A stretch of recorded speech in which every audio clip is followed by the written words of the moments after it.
100 ஆண்டுகளுக்கு முன் வடக்கே இந்திய கம்யூனிஸ்ட் கட்சி தோன்றிய அதே நாளில் தென்கோடியில் உதித்தது இரா நல்லக்கண்ணு என்ற ஒளி நட்சத்திரம். கொண்ட கொள்கை வலுவாது தன் வாழ்நாளெல்லாம் எளிய மக்களின் நலனுக்காகவே உழைத்த அந்த மகத்தான மனிதர் இன்று நம்மோடு இல்லை. ஸ்ரீவைகுண்டத்தில் படித்துக் கொண்டிருக்கும் போதே விடுதலை போராட்ட வேட்கை அவர் மனதில் கனலாய் எரிந்தது. அங்கே நடந்த எல்லா போராட்டங்களிலும் தேசிய உணர்வோடு களத்தில் நின்றார் நல்லக்கண்ணு. மொத்தம் நாங்கள் 10 பேர். அதில் 3வது உள்ளதான் நல்லக்கண்ணு.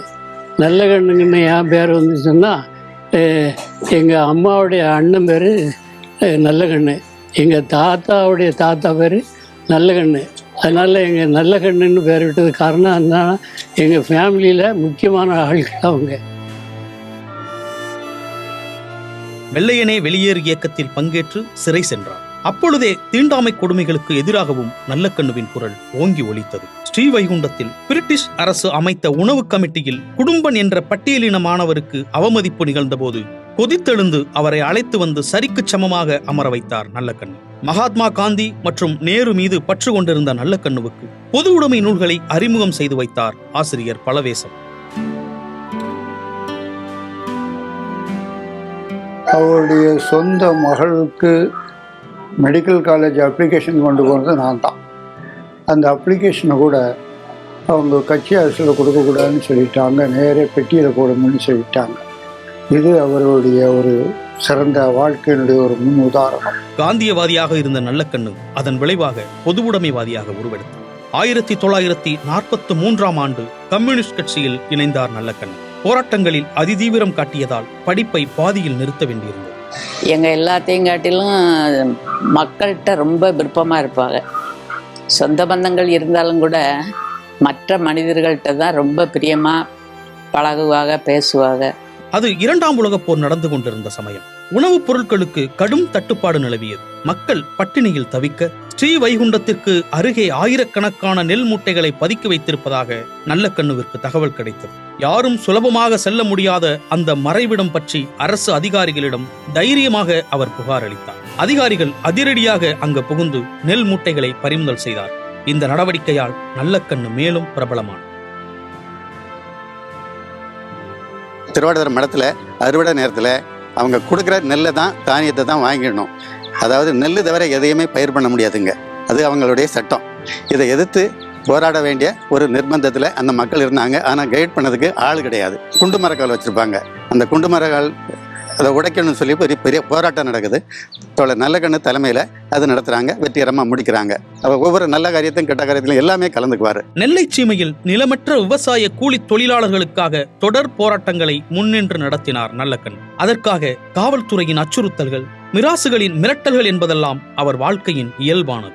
அவர் நடத்திய வீரியமிக்க போராட்டங்கள் தொழிலாளர்களின் குடியுரிமையை மீட்டுத்தர நெல்லை சீமையெங்கும் தோழரின் புகழ் பரவியது. 1948இல் கம்யூனிஸ்ட் கட்சி தடை செய்யப்பட்டது. நல்லக்கண்ணு தலைமறைவு வாழ்க்கையை நடத்தியபடி ஓயாமல் போராடி வந்தார்.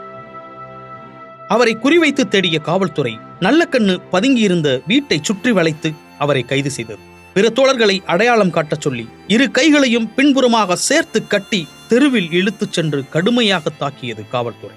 தலைமுடியை பீத்து பூட்ஸ் கால்களால் மிதித்து சித்திரவதை செய்தும் நல்லக்கண்ணு தன் தோழர்கள் பற்றி எதையும் சொல்லவில்லை.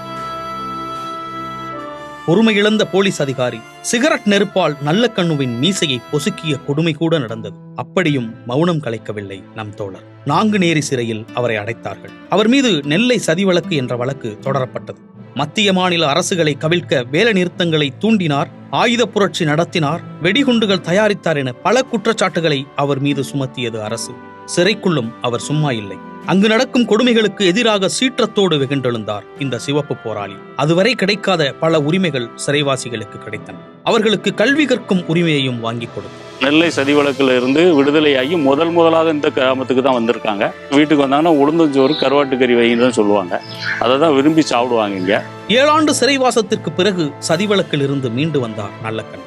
ரஞ்சிதம் அம்மாள் மனதோடு இணைந்த வாழ்க்கை துணைவியார். திருமணத்திற்கு பிறகும் அவரின் போராட்ட வாழ்க்கை தொடர்ந்தது.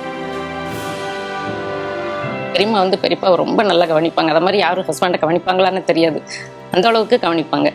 கடைசியாக இறந்த எங்கள் அக்கா 2016 டிசம்பர் 1 அப்போ அவர் ரொம்ப அழுதாங்க. அப்போ என்னையும் உங்கள் அக்கா இப்படி போயிட்டாலே சரோஜான்னு ஒரு 5 வருஷத்துக்கு இருந்தால் நான் நல்லா இருந்திருப்பேனே. அன்னைக்கு தான் எங்கள் அத்தானுடைய அழுகையவே நான் பார்த்தேன். ஒரு செக்கப் காண்டி போயிருக்கும்போது அங்கே ஒரு 2 மாதம் இருக்க வேண்டியது இருந்துச்சு. வீட்டுக்கு போய் இறங்கி ஆட்டோவில் இறங்கினோம்னா அவங்களே இறங்கி ஒய்ஃபு வரதுக்குள்ள அந்த பேக் எடுத்துட்டு அப்படி உடம்பு தூக்கிட்டு வருவாங்க. இப்போ பக்கத்தில் டீ கடையில் அதுக்கப்புறம் போகும்போது கேட்பாங்க, யார் சார் நீங்கள் என்ன அப்படின்னு சொல்லிட்டு அந்த அளவுக்கு இந்த குடும்பத்திலையும் பாசமாக இருப்பாங்க. எளிமையும் தூய்மையுமே தன் அடையாளமாக கொண்ட இந்த அரிய அரசியல்வாதி 1992 முதல் 2005 வரை இந்திய கம்யூனிஸ்ட் கட்சியின் மாநில செயலாளராக சேவையாற்றினார். மண்ணின் மீதும் மனிதர்கள் மீதும் பெருநேசம் கொண்ட இந்த மாமனிதர் கடனா நதியில் அணை கட்டுவதற்காக தன் உயிரை முன்வைத்து நடத்திய போராட்டம் பல்லாயிரம் விவசாயிகளின் வாழ்க்கையை பசுமையாக்கியது. தாமிரபரணி ஆற்றில் நடந்த மணல் கொள்ளைக்கு எதிராக அவரே ஆஜராகி வைத்த வாதங்கள் நீதிமன்றத்தை அதிர வைத்தன. அவர் எடுத்து வைத்த நியாயத்தை உணர்ந்து உடனே மணல் அள்ள தடை விதித்தது நீதிமன்றம். தாமிரபரணி காவலர் அப்படின்னா யார் அப்படின்னு சொன்னா நல்லக்கண்ணையா தான். சித்தப்பா கடவுள் மேல நம்பிக்கையே கிடையாது. ஆனா எங்களை பொறுத்த மட்டும் சித்தப்பா ஒரு கடவுள் மாதிரி. ஒரு தடவை என்ன பண்ணியிருக்காங்க, கவர்னர் பட்வாரி போய் பார்த்துருக்காங்க. பார்த்துட்டு வெளியில் வரும்போது ஒரு போலீஸ் ஆஃபீஸர் டிஎஸ்பி சல்யூட் அடிச்சிருக்காரு.